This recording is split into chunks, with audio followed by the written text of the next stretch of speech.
இந்த 100 நாள் நடைபயணத்துக்கு முன்பு என்னுடைய மனநிலையை பற்றி உங்களுக்கு தெரியும், ஓரளவுக்கு தெரியும். சில பேருக்கு நல்லா தெரியும், எங்கள் வீட்டில் ரொம்ப ரொம்ப நல்லா தெரியும் என்ன மனநிலையில் நான் இருந்தேன், எவ்வளோ மன அழுத்தத்தில் இருந்தேன், நான் மன உளைச்சலில் இருந்தேன். நான் இவ்வளோ காலமாக என் வாழ்க்கை முழுவதும் நான் கட்சிக்கும் ஐயாவுக்கும் உண்மையை தான் நான் உழைச்சிட்டு இருக்கிறேன். இனியும் அப்படி தான் நான் இருக்க போகிறேன். நான் அப்படிப்பட்ட ஒரு சூழலில் இது ஒரு வித்தியாசம், வேறு விதமான ஒரு சூழல் உருவாக்கிடுச்சு. சரி, அப்போ என்ன பண்ணலான்னு சொல்லிட்டு அப்புறம் தான் இப்படி அருளும் ஒரு யோசனை சொன்னாப்புல ஒரு நடைபயணம் பண்ணலாம், இந்த மக்கள்கிட்ட நேரடியாக போய் பார்க்கலாம், சந்திக்கலாம் சொல்லிட்டு ஒரு, அதுவும் எனக்கு தொடக்கத்தில் அது நடைபயணமா, அதை எப்படி செய்யலாம், அது குறுகிய காலத்தில் செய்ய முடியுமா? ஏன்னா ஒவ்வொரு நடைபயணமும் சில கட்சியில் 6 மாதம் திட்டமிடுவாங்க. 6 மாதம் திட்டமிட்டு, இதுக்கு முன்பு ஒருத்தர் பண்ணார், நடைபயணம் பண்ணார். அதை எப்படி பண்ணாங்கன்னு எனக்கு நல்லா தெரியும். அது சொல்ல வேண்டாம், இப்போ சொல்ல வேண்டாம். அதில் இப்போ முடியுமான்னு அப்புறம் சரி இறங்கிடுவோம் நம்பிக்கையில். அன்னைக்கு தொடங்கின நாளும் ஐயாவுடைய பிறந்த நாள் அன்னைக்கு தான். அன்னைக்கு தொடங்குறப்போ எனக்கு மனசுலலாம் அவ்வளோ வலியோடு தான் தொடங்கினேன் நான்.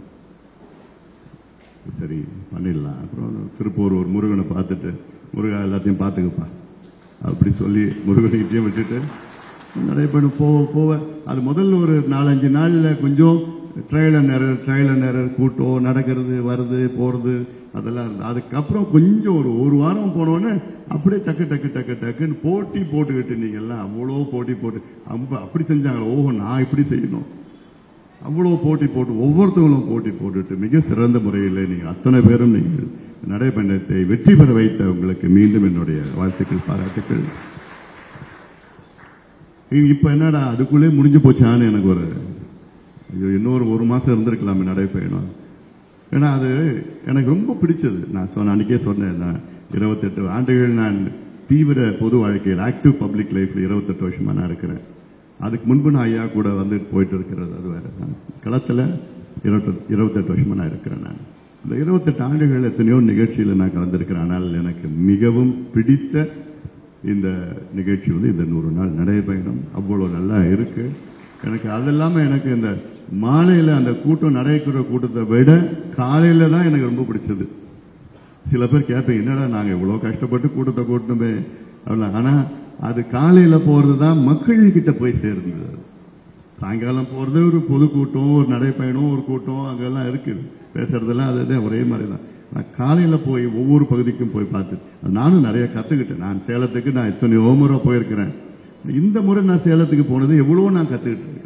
டெல்டாவுக்கு நான் எத்தனையோ முறை நான் போயிருக்கிறேன். இந்த முறை போனது வித்தியாசமா, அங்கே கிட்ட போய் இறங்கி நின்று களத்தில் போய் மக்களை பார்த்து பேசி ஒவ்வொருத்தங்கிட்டையும் பேசுகிறப்போ ஒவ்வொரு பகுதியிலும் விவசாயிகள் பிரச்சனை, நெசவாளர் எப்படி நெசவு பண்ணுறது, பட்டுப்புடவை எப்படி கைத்தறியில் கட்டுறதுன்னு அவ்வளோ கஷ்டம், சாதாரணமாக இல்லை.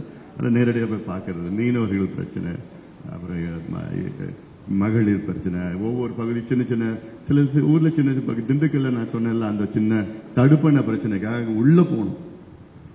அங்கே முன்னாடி பார்த்தா நாங்கள் போகிறதுக்கு ஒரு நாள் முன்னாடி வந்து 2-3 பேர் கத்தி எடுத்து வந்து மிரட்டினாங்க. ஒரு 6 மாதத்துக்கு முன்னே 2 பேர் வெட்டிட்டாங்க. அந்த தடுப்பணை உள்ள பார்க்கக்கூடாதுன்னு.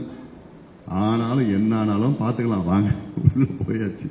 நாங்கள் போய் பார்த்து உள்ள போய் பார்த்துட்டு இருக்கிறோம். ஒரு 5-6 பேர் வந்து பைக்கில் வந்துட்டு அப்படியே மிரட்டிட்டு போறாங்க, பார்க்குறாங்க.